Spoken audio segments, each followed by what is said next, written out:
வணக்கம், welcome to my channel. ஸ்பைசியான chicken 65 colour powder use பண்ணாமல் வீட்டில் எப்படி செய்யலான்றதை இப்போ பார்க்கலாம்.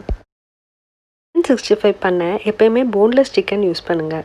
போன்லெஸ் சிக்கன் எடுத்துகிட்டு அதை சின்ன சின்ன பீசஸாக கட் பண்ணிடுங்க. சிக்கனை மேரினேட் பண்ண என்னென்ன தேவைன்னு பார்க்கலாம். இஞ்சி பூண்டு விழுது 1 ஸ்பூன்,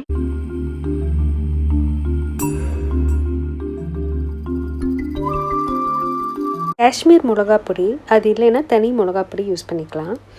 காஷ்மீர் மிளகாப்பொடி நான் 3 ஸ்பூன் யூஸ் பண்ணியிருக்கேன். cornflour 1 ஸ்பூன்,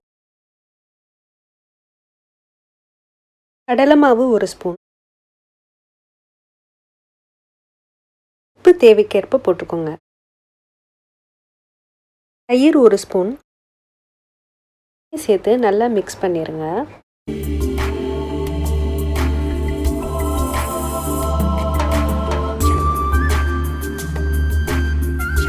லெமன் ஜூஸை எல்லா இடத்துலையும் படுற மாதிரி போடுங்க.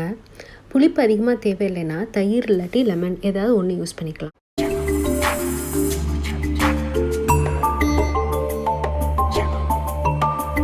இப்போ எல்லாத்தையும் மிக்ஸ் பண்ண பிறகு சிக்கனை நீங்கள் மினிமம் 2 hours அது மேரினேட் பண்ணி வைங்க. 2 hours அது ஃப்ரிட்ஜில் வைங்க. சிக்கன் ஃப்ரை பண்ண நான் கோகனட் ஆயில் யூஸ் பண்ணியிருக்கேன். கோகனட் ஆயில் யூஸ் பண்ணிங்கன்னா உங்களுக்கு அந்த ஃப்ளேவர் ரொம்ப நல்லாயிருக்கும். எண்ணெய் நல்லா கொதித்த பிறகு மீடியம் ஃப்ளேம்லேயே வச்சு சிக்கனை வேக வச்சிங்கன்னா ரொம்ப நல்லாயிருக்கும், கிறிஸ்பியாக இருக்கும். இப்போ கிறிஸ்பியான சிக்கன் 65 ரெடி ஆயிடுச்சு. நெக்ஸ்ட் வீடியோவில் பார்க்கலாம். நன்றி.